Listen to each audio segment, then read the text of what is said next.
In the final hours of his life, the man who had united a fractured peninsula, who had brought a scattered people under one faith, lay in a room with his youngest wife, burning with fever, whispering 3 words over and over, not commands, not prophecies, a plea. Some of the men closest to him, the same men who had followed him through war, exile, and betrayal, did something in his final days that still sparks debate 14 centuries later. This is a story of how Prophet Muhammad died, not as a legend, but as a man. Before we go further, if you're new here, hit subscribe because we're about to walk through the last days of one of history's most influential figures. And trust me, you don't want to miss how this ends. The illness begins. It started in Medina in the year 632 CE, roughly 10 years after Muhammad had entered the city as a refugee and left it as its ruler. He had just returned from what would become known as the farewell pilgrimage to Mecca, where he delivered a sermon that many historians consider his final major public address. Weeks later, he began complaining of severe headaches and weakness. At first, it seemed minor. He continued, leading prayers. But the fever worsened. Some accounts describe it as intense enough that he would ask for cold water to be poured over his head just to get relief, choosing where to die as his condition deteriorated. Muhammad had wives in different homes around the mosque in Medina, as was customary for him to rotate between them. But as he grew sicker, he reportedly asked his other wives for permission to stay in one place for his final days. He chose the room of Aisha, his youngest wife, the daughter of his close companion Abu Bakr. This decision matters historically. It wasn't just personal preference. It placed him near the mosque, near the community he'd built, and it placed Aisha at the center of the events that would follow, including politically significant ones.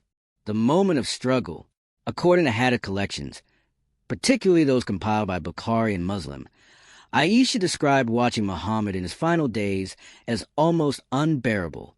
He would dip his hands in water and wipe his face, trying to fight through waves of pain. At one point, she reported he said something that has been debated by scholars for centuries, a reflection on how difficult death truly is, even for a prophet. This detail matters because it humanizes him. In a tradition that often emphasizes a prophetic status, these final moments show someone experiencing physical suffering like anyone else. The last sermon in final days.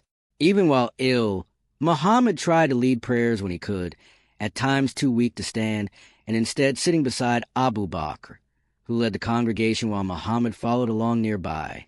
This detail is significant because many scholars point to it as an early indication of who the community trusted to lead after him.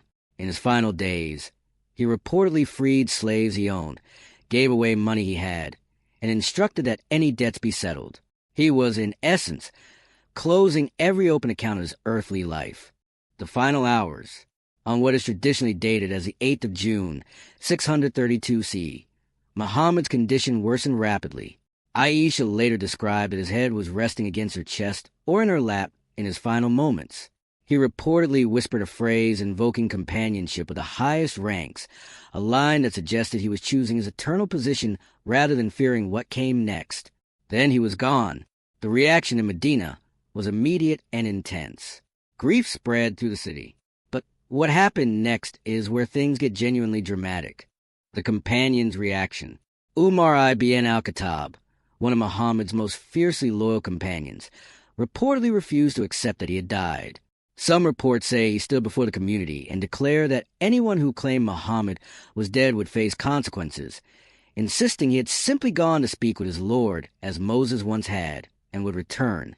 It took Abu Bakr, arriving from outside the city, to calm the crowd. He is reported to have said a line that has echoed through Islamic history since, that whoever worshipped Muhammad should know Muhammad has died, but whoever worshipped God should know God is alive and does not die.